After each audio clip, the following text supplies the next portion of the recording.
오늘도 구원에 이르도록 자라가라는 제목으로 지난주에 이어서 계속해서 말씀을 드리겠습니다. 끝없는 사람은 성장해야 합니다. 구원에 이르도록 자라가야 됩니다. 구원이 더 풍성한 은혜의 자리까지 자라가야 됩니다. 구원에 이르도록 자라기 위해서는 무엇보다 먼저 항상 예수님께 붙어 있는 것이 필요하고요. 예수님 안에 있는 것이 필요합니다. 신앙생활은 예수님 안으로 들어가는 것입니다. 나 혼자서는 구원받을 수 없지만 예수님 안으로 들어갈 때에 구원이 있습니다. 나 혼자서는 실수하고 실패하지만 예수님 안에 있어도 우리는 굳건하게 설 수 있습니다. 이런 재미난 이야기가 하나 있습니다. 좀 오래된 이야기인데요. 티코가 나온 지 얼마 되지 않았을 때 일입니다. 독일에 사시는 어르신 한 분이 애국한다는 마음에서 국산 차를 사려고 알아보다가 티코를 사셨습니다. 독일에는 아우토반이라고 하는 고속도로가 있지요. 여기는 속도가 무제한입니다. 아무리 빨리 달려도 누가 뭐라는 사람이 없습니다. 이 어르신께서 티코를 몰고 속도 무제한의 이 아우토반 고속도로에 들어갔습니다. 그런데 그만 기름이 떨어져서 갓길에 비상등을 켜고 세우셨습니다. 어떻게 할지 고민하고 있는데 마침 독일의 고급 스포츠카인 포르쉐가 지나가고 있었습니다. 할아버지는 지나가는 포르쉐를 손질해서 세우고 사정을 이야기하면서 좀 태워달라고 부탁을 했습니다. 티코를 쳐다보던 포르쉐 운전자는 실실 웃으면서 아직도 차도 뒤에 매달고 가지 하면서 혹시 내가 너무 달리면 경적이나 울리세요. 그렇게 하고는 티코를 포르쉐 뒤에 밧줄로 묶고는 달리기 시작했습니다. 이때 이 포르쉐 옆에 페라리가 나타났습니다. 페라리는 이탈리아 고급차지요. 이 페라리가 엄청난 속도로 포르쉐를 추월해 갔습니다. 자존심이 상한 포르쉐 운전자도 속도를 높이기 시작했습니다. 뒤에서 놀란 할아버지는 티코 운전석에서 계속해서 빵빵 경적을 울렸습니다. 속도를 줄이라고 계속해서 빵빵거렸지만은 그러나 포르쉐 운전자는 페라리 추월에만 정신이 팔려서 뒤에 달려 따라오는 티코와 노인은 잊어버렸습니다. 포르쉐와 페라리는 서로 추월하려고 경주가 시작되었습니다. 속도가 200km, 심지어 300km에 육박했습니다. 티코에 탄 어르신은 졸도 직전이었죠. 다음날 뉴욕시장에 티코 붐을 일으키는 기사가 모든 신문에 대서특필로 보도되었다고 합니다. 어제 아우토반에서 포르쉐, 페라리 그리고 티코 세대의 승용차가 레이스를 벌였는데 티코 운전자가 뒤에서 계속해서 경적을 울리면서 비켜주라고 해도 앞에 가는 차들은 끝까지 비켜주지 않았다. 그런 기사가 실렸다고 합니다. 여러분 이 기사 내용이 무엇입니까? 티코가 최고라는 것이지요. 티코가 제일 빠르다는 것입니다. 포르쉐, 페라리, 티코 세대 중에서 티코가 최고였다는 것입니다. 사실 티코는 그냥 포르쉐에 매달려서 따라간 것 뿐이지요. 그런데 티코가 최고의 차가 되고 말았습니다. 성도도 마찬가지입니다. 성도는 저나 예수님께 매달려 있으면 됩니다. 예수님께 붙들려 있으면 안 됩니다. 예수님께 붙잡힌 바 되어서 예수님을 따라가야 됩니다. 그때 최고가 되는 것입니다. 사도 바울은 빌립보서 3장에서 이렇게 말씀했죠. 나는 예수님께 잡힌 바 된 그것을 잡으려고 달려간다. 내 인생의 목표는 예수님께 잡힌 바 되는 것이다. 예수님께 잡힌 바가 되면 최고가 됩니다. 예수님께 잡힌 바 되면 됩니다. 예수님께 잡힌 바 되면 섭섭한 것도 없고 서러운 것도 없고 시험 될 일이 없습니다. 항상 예수님께 잡힌 바 되어서 예수님만 바라보고 달려가는 그런 우리가 되었으면 합니다. 우리가 예수님께 붙들려 살아갈 때에 우리는 하나님의 인자하심을 맛볼 수 있습니다. 하나님께 잡힌 바 되면 구원에 이르도록 성장하게 되는 것입니다. 요한복음 15장에 보면요. 성도와 예수님과의 관계를 포도나무와 가지로 비유하면서 15장 4절에 이렇게 말씀합니다. 내 안에 거하라 나도 너희 안에 거하리라. 가지가 포도나무에 붙어있지 아니하면 스스로 열매를 맺을 수 없음같이 너희도 내 안에 있지 아니하면 그러하리라. 그리고 5절에는 나는 포도나무여 너희는 가지라. 그가 내 안에 내가 그 안에 거하면 사람이 열매를 많이 맺나니 나를 떠나서는 너희가 아무것도 할 수 없습니다. 7절에는 너희가 내 안에 거하고 내 말이 너희 안에 거하면 무엇이든지 원하는 대로 구하라. 그리하면 이루리라. 가지가 나무에 붙어 있을 때에 열매를 많이 맺는 것 같이 우리는 예수님 안에 들어가 있고 예수님과 함께 살아갈 때에 주님께서 기뻐하시는 아름다운 열매들을 맺으며 살 수 있게 되는 것이지요. 오늘 베드로전서 2장 2절에서는 우리가 구원에 이르도록 자라기 위해서는 순전하고 신령한 젖을 사모해야 한다고 말씀합니다. 하나님의 말씀을 사모하는 것이지. 말씀을 사모하는 사람은 구원에 이르도록 자라게 됩니다. 여러분, 구원받은 사람이 세상을 살아갈 때에 누리는 구원의 맛이 서로 다르다는 것을 말씀드렸습니다. 설탕물이라고 다 똑같은 설탕물이 아니지. 설탕을 한 스푼 넣은 설탕물과 두 스푼 넣은 설탕물은 맛이 다릅니다. 설탕 두 스푼 넣은 설탕물과 10스푼 넣은 설탕물은 그 진하기가 다릅니다. 구원받고 살아가는 성도의 삶도 마찬가지입니다. 똑같이 구원받은 하나님의 백성이지만은 이 땅에서 사는 모습을 보면은 매일매일 구원의 풍성한 은혜를 누리며 사는 사람도 있고 그렇지 못한 사람도 있습니다. 그래서 이사야서 33장에서 뭐라고 말씀합니까? 여호와를 경외하는 자들에게는 그 시대에 평안함이 있으며 구원과 지혜와 지식이 풍성할 것이다. 그렇게 말씀하는 것이죠. 우리가 좀 더 행복하기 위해서는 구원에 이르도록 자라가야 됩니다. 더 풍성한 구원의 자리까지 자라가야 하는 것입니다. 그럼 난 하나님의 자녀가 구원에 이르도록 자라기 위해서 어떻게 해야 됩니까? 바로 신령한 젖을 사모하라는 것이죠. 하나님의 말씀을 사모해야 한다는 것입니다. 근데 베드로전서 2장은 우리가 신령한 젖을 사모하기 전에 먼저 버릴 것을 버려야 한다고 말씀하고 있습니다. 여러분, 구원받은 우리가, 거듭난 우리가 버려야 할 것이 무엇입니까? 지난주에 몇 가지 말씀을 드렸죠. 첫째는 모든 악독을 버려야 됩니다. 악독은 악하고 독한 것을 했습니다. 두 번째는 모든 기만을 버려야 합니다. 기만은 속임수이지요. 남을 속여서 내가 잘 되겠다. 이것은 성경적인 생각이 아닙니다. 하나님은 이런 생각과 태도에 복을 주시지 않습니다. 그리고 세 번째는 외식을 버려야 합니다. 외식은 옛날 배우들이 가면을 쓰는 데서 온 말이라고 말씀을 드렸지요. 가면으로 본 모습을 감추는 것이 외식입니다. 겉 다르고 속 다른 것이 외식입니다. 하나님은 외식을 무엇보다 싫어하십니다. 그래서 우리 예수님은 외식하는 서기관과 바리새인들을 향해서 독사 새끼들이라 그렇게까지 말씀하십니다. 너희가 지옥 판결을 어찌 피하려고 그렇게 외식하느냐 말씀하시지요. 반면에 그 속에 간사한 것이 없는 나다나엘을 향해서는 뭐라고 말씀합니까? 이는 참 이스라엘이다. 이는 참 이스라엘이다. 그 속에 간사한 것이 없도다 칭찬해 주시지요. 외식을 버려야 된다는 것입니다. 네 번째로 버려야 할 것이 무엇입니까? 우리 1절 말씀을 다시 한번 같이 읽습니다. 시작. 그러므로 모든 악독과 모든 기만과 외식과 시기와 모든 비난하는 말을 버리고. 첫째는 모든 악독을 버려야 되고, 두 번째는 모든 기만을 버려야 되고, 세 번째는 외식을 버려야 되고, 네 번째는 무엇을 버리라? 시기를 버리라. 이 말씀입니다. 시기를 버려야. 그럼 난 하나님의 자녀는 시기를 버려야 됩니다. 우리가 구원에 이르도록 자라려면 시기하는 마음을 버려야 됩니다. 우리 안에 지나친 시기심이 있을 때에 이 시기심이 우리가 하나님의 은혜를 받아 누리지 못하도록 우리의 발목을 잡습니다.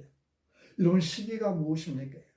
시기는 남이 가진 것을 부러워하고 탐내는 것을 말하죠.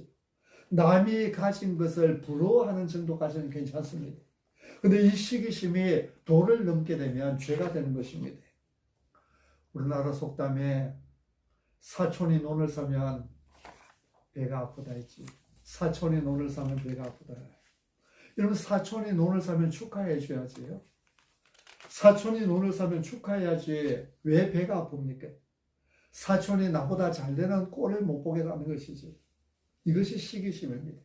성도는 이런 시기를 버려야 한다고 말씀합니다. 사울왕은 다윗을 시기하였지. 사실 사울은 처음에는 좋은 왕 아니었습니까? 그런 왕이 되기 전에 겸손히 하나님을 찾던 그런 사람이었습니다. 어느 날 사울의 아버지가 암나기를 잃어버렸지요. 사울은 한 사환을 데리고 나귀를 찾아 나섭니다. 근데 아무리 돌아다녀도 나귀를 찾을 수가 없었습니다. 사흘 동안을 돌아다녀도 나귀를 찾을 수가 없었습니다. 이때 사울은 하나님의 사람 사무엘을 찾아갑니다. 나귀 찾는 일을 하나님께 묻기 위해서였지요. 그는 기도할 줄 알았다는 것입니다. 사무엘이 사울에게 네가 이스라엘 왕이 될 것이라 할 때에 사울은 뭐라고 대답합니까? 나는 이스라엘 중에 가장 작은 자입니다. 내가 어떻게 왕이 될 수 있겠습니까? 겸손했습니다. 제비 뽑아서 왕을 선출하는 중에 사울이 왕으로 뽑혔을 때 사울은 진보다리들 속에 숨을 정도로 겸손했습니다. 그런데 이런 사울이 나중에는 어떻게 그렇게 악한 왕이 되었습니까? 바로 시기심 때문이었습니다. 전쟁을 했는데 전쟁을 하고 돌아오는데 여인들이 노래하지. 사울이 죽인 자는 천천히요 다윗이 죽인 자는 만만히로다. 왕보다 다윗을 더 높였습니다. 다윗에게는 만만을 돌리고 사울에게는 천천을 돌리는 것을 보고는 다윗을 시기하여서 그를 죽이려고 했습니다. 여러분, 시기심으로 사는 사람은 그 삶이 행복할 수가 없습니다. 평안할 수가 없습니다. 사울은 늘 다윗을 잡으려고 쫓아다니며 살았지요. 근데 사실은 사울 자신이 항상 쫓기는 삶을 살았습니다. 다윗 저 녀석이 내 왕자리 뺏어갈 것인데 다윗 저 녀석이 때문에 내 아들이 왕이 되지 못할 것이냐는 그런 두려움 속에 그런 불안 속에 산 것입니다. 그래서 시기심이 있으면 행복할 수가 없습니다. 야고보서 4장 2절에 말씀합니다. 너희는 욕심을 내어도 얻지 못하여 살인하며 시기하여도 능히 취하지 못함으로 다투고 싸우는도다. 너희가 얻지 못하면 구하지 아니하기 때문이요 구하여도 얻지 못하면 정욕으로 쓰려고 잘못 구하기 때문이다. 여러분, 사람이 욕심내고 시기한다고 삶이 풍요로워지는 것이 아닙니다. 그래도 사람은 욕심을 내고 시기하고 다툰다는 것이지. 야고보서 3장 16절에는 시기와 다툼이 있는 곳에는 혼란과 모든 악한 일이 있습니다. 이렇게 말씀합니다. 시기와 다툼이 있는 곳, 그곳에는 평화로움이 있는 것이 아닙니다. 시기와 다툼이 있는 곳에는 은총이 있는 것이 아닙니다. 시기와 다툼이 있는 곳에는 모든 혼란과 악한 일이 있다. 고린도전서 3장에서는 고린도교의 성도들을 향해서 너희는 아직도 육신에 속한 자로다 그렇게 말씀합니다. 너희는 아직도 육신에 속한 자로다. 벌써 영적으로 성숙한 어른이 되었어야 하는데 아직도 성장하지 못하고 어린아이에 불과하다는 것입니다. 왜 이렇게 말합니까? 너희 가운데 시기와 분쟁이 있으니 어찌 육신에 속하여 사람을 따라 행함이 아니리요. 거듭난 사람은 시기를 버립니다. 시기와 다툼을 버릴 때 우리는 하나님의 사람으로 성장하여 가게 되는 것입니다. 여러분, 시기는 사람을 비참하게 만듭니다. 시기는 사람을 불행하게 만듭니다. 그러나 축복은 복을 받게 만듭니다. 여러분, 남이 잘 되면은 배 아파하지 말고 마음껏 축복해 주십시오. 내가 남이 잘 되라고 복을 빌어줄 때에 그 축복이 부메랑이 되어서 내게로 다시 돌아온다는 이것이 성경적인 원리입니다. 내가 누군가를 향해서 배 아파하고 누군가를 향해서 저주하면은 그 저주가 부메랑이 되어서 내게로 돌아올 것입니다. 내가 누군가를 축복하고 잘 되는 것을 함께 기뻐할 때에 그 복이 다시 나에게로 오는 것입니다. 이것이 성경의 원리입니다. 그러므로 성도는 시기를 버티고 언제나 축복하며 살아야 합니다. 그래서 여러분, 우리가 버려야 할 것들 중에는 첫째와 둘째에는 있는데 셋째와 넷째에는 빠져있는 한 단어를 볼 수 있습니다. 첫째와 둘째에는 들어있는데 셋째와 넷째에는 빠져있는 단어가 있습니다. 그것이 무엇입니까? 첫째가 뭐죠? 버려야 할 것이 모든 악독. 둘째는 모든 기만. 셋째는 외식. 넷째는 시기. 첫째와 둘째는 있는데 셋째와 넷째는 없는 단어가 뭐예요? 모든이라는 단어입니다. 모든.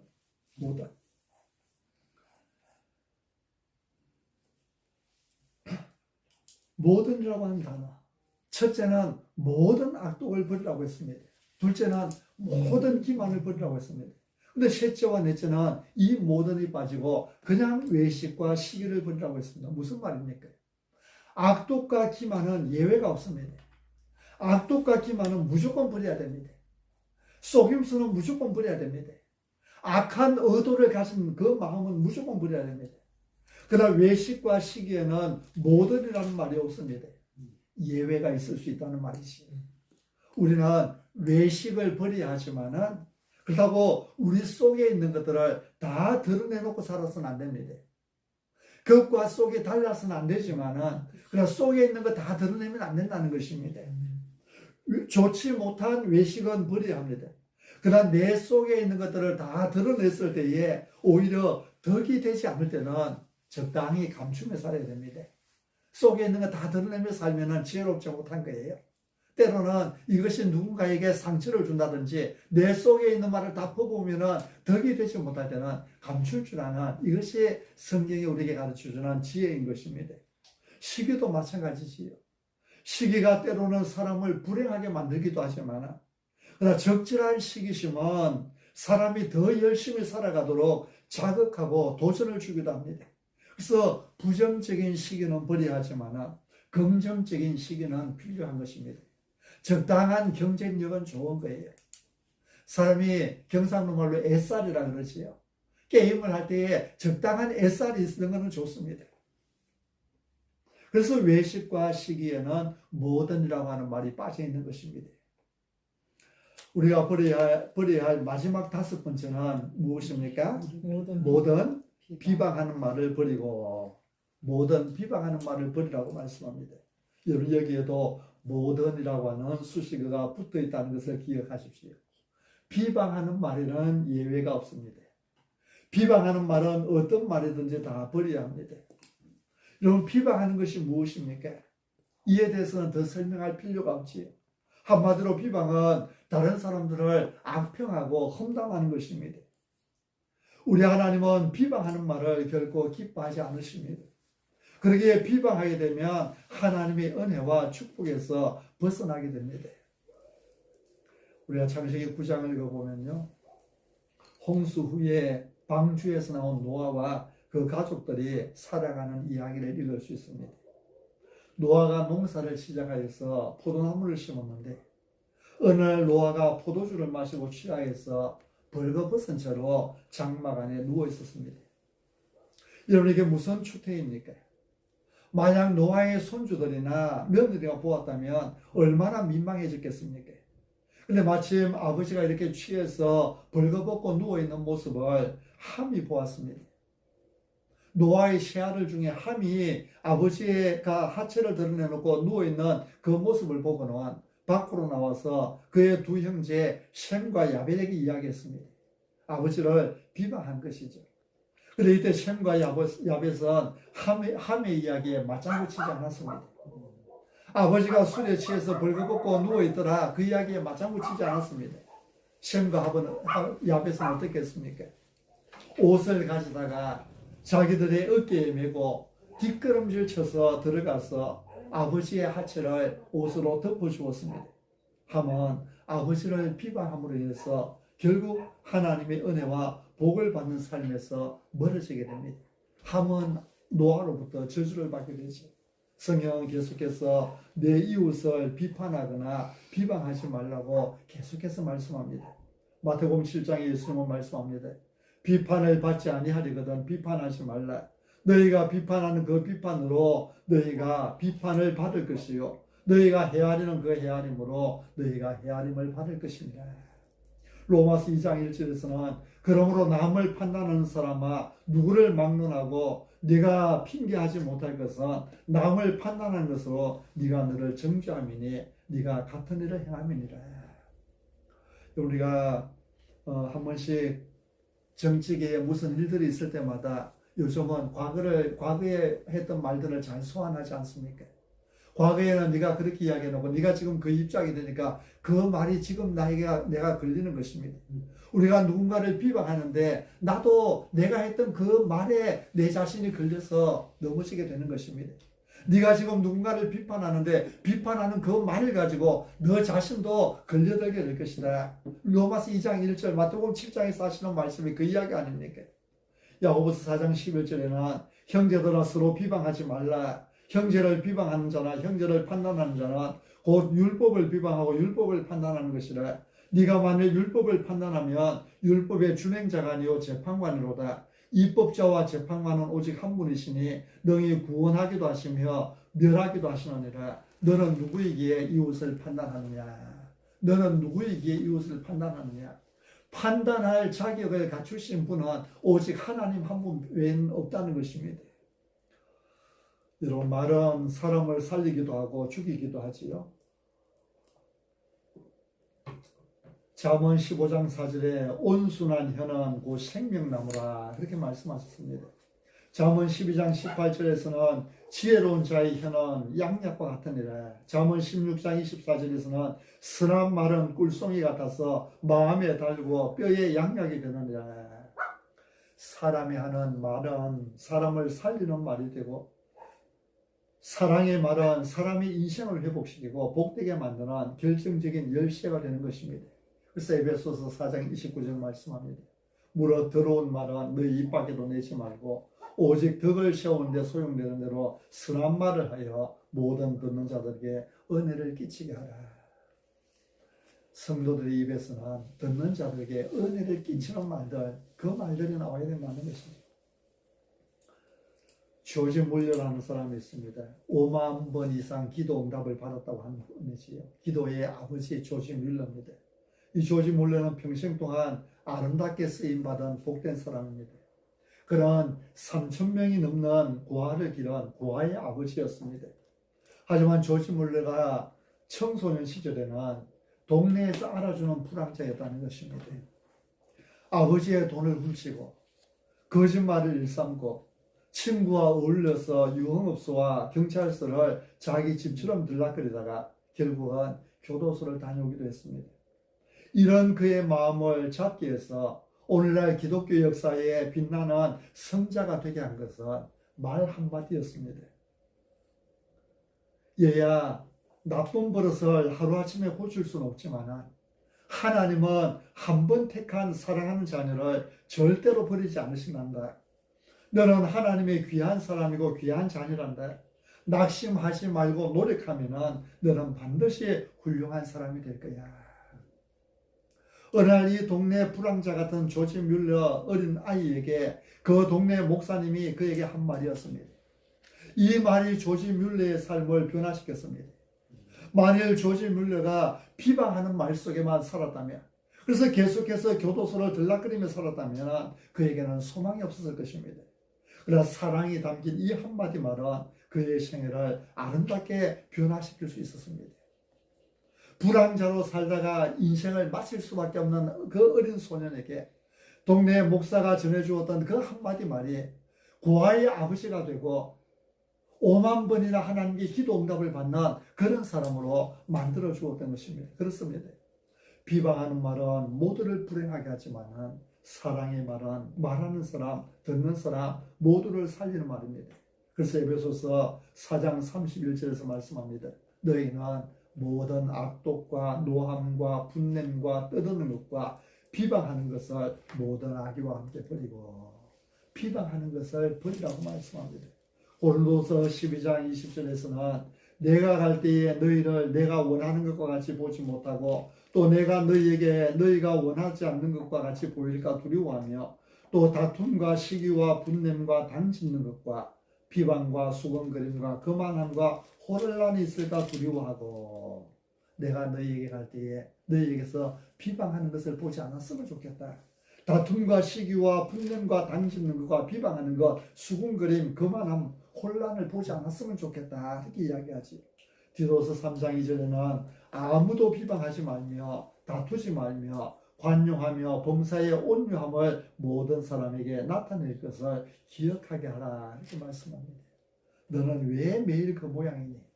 너 때문이야. 실망이야. 다 끝났어. 그 사람은 털려먹었어. 이런 말들은 천국의 말들이 아닙니다. 그러면 천국의 말은 어떤 것입니까? 감사합니다. 사랑합니다. 미안합니다. 축복합니다. 주님 안에서 다 잘 될 것입니다. 괜찮습니다. 우리에게는 소망이 있습니다. 하나님께서 함께 하시니 너무 좋습니다. 그분은 하나님의 귀한 사람입니다. 하나님께서 더 아름답게 하실 것입니다. 우리는 하나님의 은혜로 영원히 승리하게 될 것입니다. 제가 먼저 섬기겠습니다.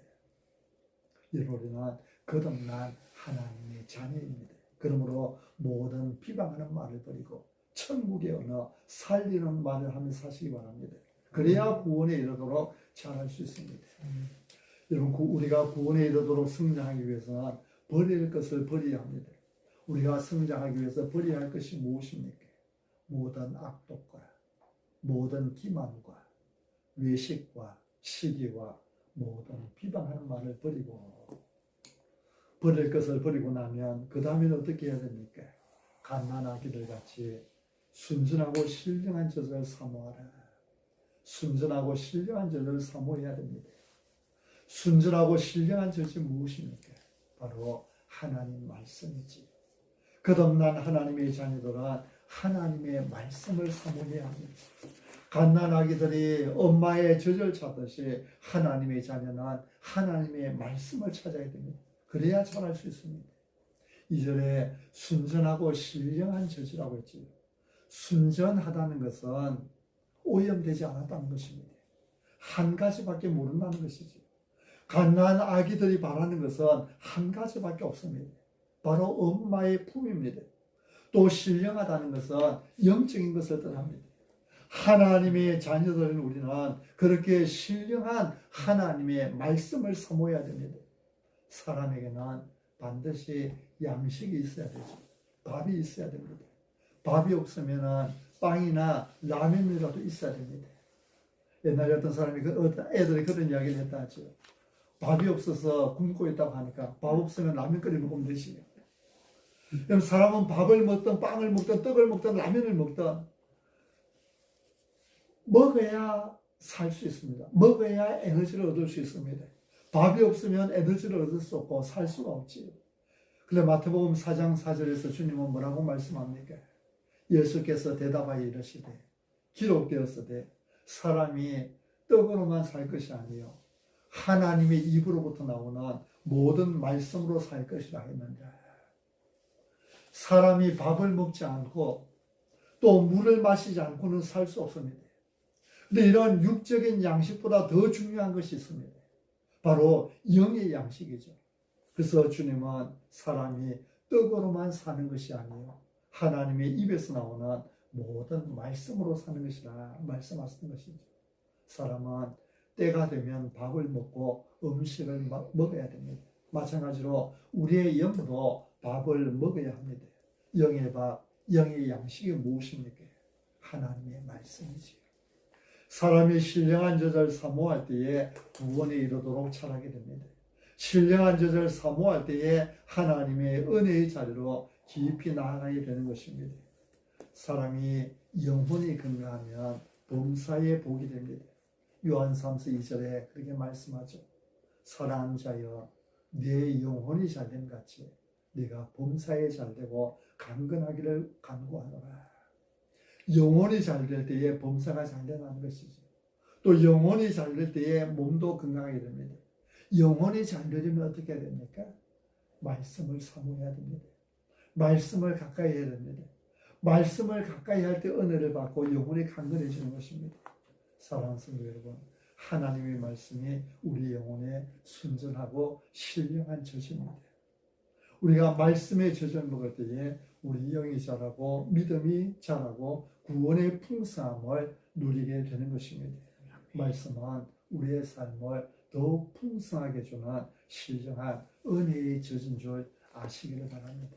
그래서 언제나 말씀의 은혜를 사모하며 살아가는 사람, 성경을 펴서 성경을 읽으며 살고 매일의 삶 속에 말씀 한마디라도 머릿속에 담고서 생각하고 묵상하며 살고, 그렇게 할 때에 그 말씀의 은혜가 우리 인생을 더 풍요롭고 아름답고 윤택하게 만들어 줄 것입니다. 아멘.